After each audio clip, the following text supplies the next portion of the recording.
Bonjour, je suis Sandrine Donzel, psychopraticienne, conférencière, formatrice et autrice du blog Est-ce comme c'est, le blog qui vous fait voir les choses par l'autre bout de la lorgnette.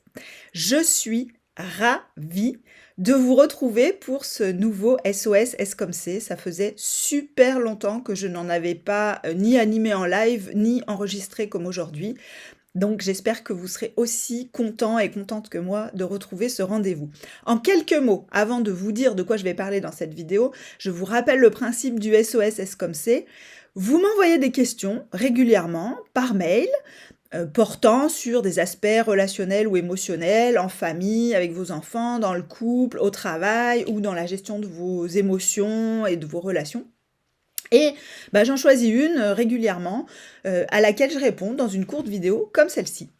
Donc c'est parti, on va découvrir aujourd'hui la question que j'ai retenue.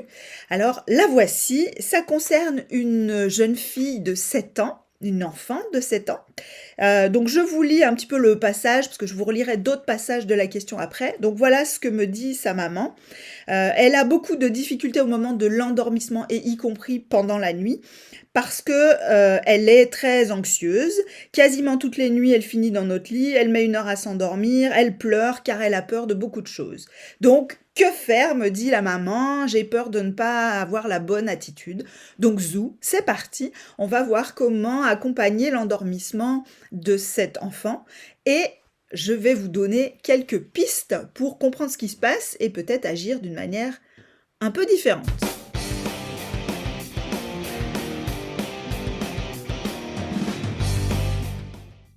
Alors voyons ce qu'il en est pour cette petite fille de 7 ans.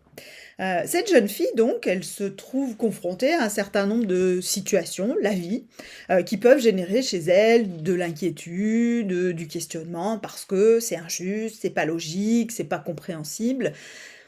Mais j'allais dire, c'est la vie et durant notre vie entière, nous sommes soumis à des événements qui suscitent chez nous ce type d'émotion. Donc jusque-là, tout est normal. Même si je n'aime pas très bien ce mot de normal.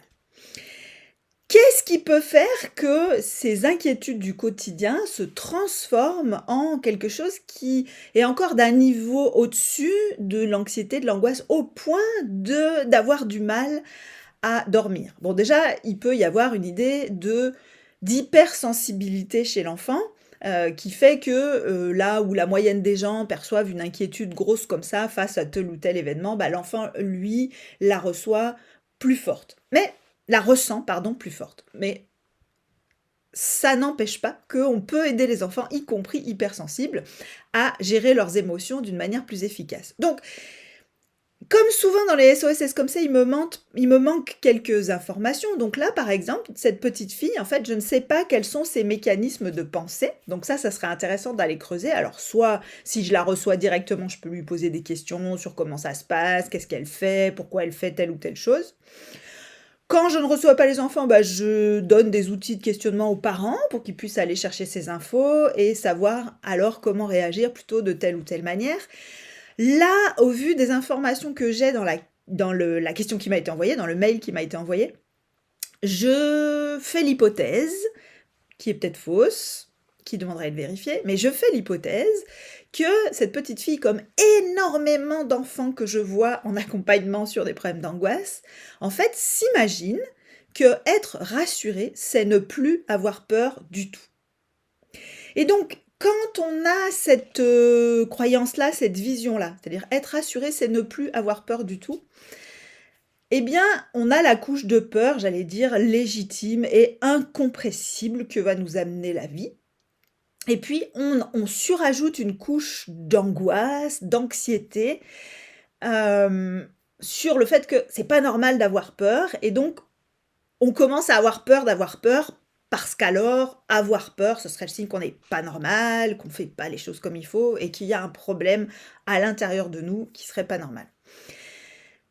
Donc, se déclenche alors souvent une espèce de mécanisme qui est, dès que je ressens de la peur, je rajoute une couche de aïe aïe aïe, je vais pas arriver à gérer, je vais pas dormir, je vais embêter mes parents, puisque en plus là, la petite fille, donc la maman me le précise dans sa question, Elle demande de l'aide à sa maman, que sa maman lui offre bien volontiers, elle la prend parfois dans son lit, elle discute y compris à des heures tardives, et des choses comme ça. Donc cette aide, elle peut être suffisante dans plein de situations. Ce que je veux dire par là, c'est que parfois un enfant traverse une période un peu plus aiguë, un peu plus intense d'angoisse, d'inquiétude, de peur, et le prendre dans votre lit, dormir avec lui ne va pas le transformer en enfant phobique et incapable de gérer tout seul. Mais il faut quand même être vigilant dans la durée, c'est-à-dire que ça peut durer quelques jours, quelques semaines parfois, puis après ça se résorbe. Mais si ça ne se résorbe pas, comme c'est le cas ici, alors ça vaut le coup de se poser des questions. Donc je reviens à ce que j'expliquais, donc cette petite fille, elle a peur, probablement qu'elle commence à se dire que c'est pas normal d'avoir peur, attitude qui est renforcée en fait par la réponse que lui apporte sa maman d'une certaine manière, c'est-à-dire que de manière très bien intentionnée, la maman se montre présente, essaye de discuter.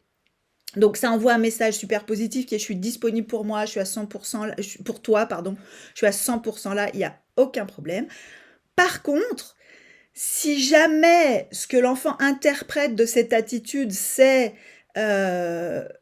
«Maman essaye de me rassurer, mais je n'arrive jamais à redescendre à 0 inquiétude et donc c'est vraiment que c'est pas normal», paradoxalement, plus on essaye de l'accompagner pour être rassuré et moins elle est rassurée. Parce que l'inquiétude, elle ne porte plus sur le sujet. Par exemple, je vais me faire gronder à l'école ou mes parents peuvent mourir. C'est plus ça le problème. Le problème, c'est j'ai peur et je ne sais pas comment ramener ma peur à 0. Donc encore une fois, cette histoire de ramener la peur à 0, c'est une hypothèse, mais c'est tellement courant que je me permets de faire ce raccourci. Donc, qu'est-ce qu'on fait dans ces cas-là? Une des choses extrêmement intéressantes dans ces cas-là, c'est de pouvoir questionner l'enfant justement sur le niveau de peur et d'inquiétude, qu'il ou elle est prêt à tolérer, pour pouvoir s'endormir. C'est une question qui n'a l'air de rien, mais ça oblige l'enfant à accepter qu'il ne peut pas remettre sa peur à 0 et qu'il y a ce fameux niveau de peur, d'anxiété incompressible, avec lequel il doit composer. Je vais vous donner ici quelques questions qu'on peut poser à un enfant dans la même situation que cette petite fille. Et j'espère que ça aidera la maman qui m'a envoyé cette question pour le SOS Est-ce comme c'est. Voilà quelques questions qu'on peut poser dans ce type de situation. Une des premières questions, c'est quand on parle d'un sujet donné, j'ai peur d'avoir des mauvaises notes, j'ai peur de me faire gronder à l'école, j'ai peur de rencontrer un chien sur le chemin de l'école, j'ai peur, enfin bref. Tous les sujets qui peuvent inquiéter l'enfant, qu'il peut aborder quand il est comme ça pas bien, vous pouvez lui poser la question suivante. À quel point penses-tu pouvoir être rassuré sur ce sujet? Sachant que, en fait, 100%, ça n'est pas possible. Alors, si l'enfant ne maîtrise pas les pourcentages, vous pouvez lui faire une échelle de 0 à 5, de 0 à 10. Voilà, si tu veux être rassuré à 10 sur 10, bah ça, c'est pas possible. Donc, à quel point tu as besoin d'être rassuré sur ce sujet? À quel point tu penses que c'est possible d'être rassuré sur ce sujet? Ça, c'est intéressant parce que ça montre aussi le fait qu'on a confiance dans l'enfant. Il est capable de percevoir ce qui est de l'ordre de l'imprévisible et puis ce qui est peut-être de l'ordre du un peu plus contrôlable. Une autre chose qu'on peut demander, notamment si on se rend compte que l'enfant, il a beaucoup de discours intérieurs, de questionnements, d'essayer de trouver des réponses, c'est à ton avis, est-ce que la réponse existe quelque part dans l'univers? Est-ce qu'il y a une personne sur cette planète qui est capable de répondre à cette question? Et là aussi, c'est intéressant de pouvoir amener l'enfant à réfléchir à ça, parce que essayer de répondre à des questions qui n'ont pas de réponse, ça n'amène que de plus en plus de questions et de plus en plus d'inquiétudes. Un autre moyen d'aider l'enfant, encore une fois, à accepter qu'il aura toujours un peu de peur Et à éviter de lui rajouter de l'anxiété, ça peut être de lui demander: «Tiens, là, je vois que tu es inquiète, que tu as peur, que tu es stressée», mettez les mots qui vous parlent et qui parlent à votre enfant. «Est-ce que c'est une peur que tu penses pouvoir apprivoiser toute seule ou est-ce que tu as besoin qu'on l'affronte à 2?» Donc ça commence à faire passer le message que peut-être l'enfant n'a pas besoin de nous à chaque fois pour apaiser sa peur, son angoisse, son anxiété. Et ça commence à créer, «Ah ouais, tiens, ça c'est peut-être possible, tiens, je vais essayer». Ça rajoute un peu de réflexion dans ce qui était de l'ordre de l'émotion pure, donc hop, dès qu'on fait ça, on est en train de se décentrer. On n'est plus dans la peur, on est légèrement à côté et on commence à regarder la peur comme quelque chose qu'on peut manipuler, contrôler, modifier. Ou en tout cas, on peut modifier notre réponse, donc ça redonne du pouvoir d'action et c'est un peu rassurant. Et dernière chose, si l'enfant ne se sent pas capable d'affronter une peur ou l'autre seul, ce qui est parfaitement compréhensible, notamment pour des enfants qui sont jeunes et même après, heu, eh bien, on peut faire un exercice qui est très comportementaliste, mais qui est très efficace là aussi pour, se décentrer un petit peu de la peur. C'est de dire: «OK, moi je veux bien t'aider, je veux bien être disponible pour toi, mais je veux le faire uniquement si je suis sûre que vraiment ça t'aide à te rassurer. Je veux bien me montrer disponible. Donc ce que je te propose, là, tu vas me dire tout de suite, à combien est ta peur en fait? Entre 0 et 5, entre 0 et 10. 10 étant, ah, c'est la panique absolue, 0 étant, c'est la zénitude la plus totale. OK, là, tu me dis, elle est à 6. Voilà, l'enfant va vous répondre. Donc, OK, de quoi tu as besoin? Est-ce que tu veux que je réponde à tes questions? Est-ce que tu veux qu'on fasse un câlin? OK. Et au bout de quelques minutes, une fois que vous avez apporté là ou les réponses que l'enfant vous a demandé, vous allez lui poser la question: «Comment est ta peur maintenant? Est-ce qu'elle a diminué ou est-ce qu'elle a augmenté?» Et ça, c'est intéressant parce que d'une part, ça met à nouveau dans cette position d'observateur ou d'observatrice, mais aussi, ça entraîne l'enfant et son parent à se dire: «Tiens, mais quand je fais ça, en fait, ma peur augmente. Donc est-ce que ça vaut le coup de faire des choses qui font augmenter ma peur?» Et donc ça rend plus vigilant, plus attentif à qu'est-ce que je fais qui fonctionne et qu'est-ce que je fais qui ne fonctionne pas. Donc voilà pour ce SOS d'aujourd'hui, j'espère qu'il a répondu à vos questions sur les difficultés d'endormissement et les difficultés de gestion, de l'angoisse, de la peur plus largement.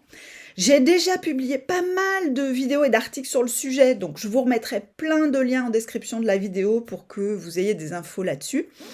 N'hésitez pas, si vous voulez poser une question pour un prochain SOS Escomcé, vous m'envoyez un mail à l'adresse sandrine@escomcé.fr en précisant bien question pour le SOS dans le titre et je vous tiendrai au courant si votre question est retenue ou pas, ou si elle sera traitée un peu plus tard. Parfois, je reprends des anciennes questions en fonction de ce qui m'est arrivé et de ce qui m'inspire sur le moment.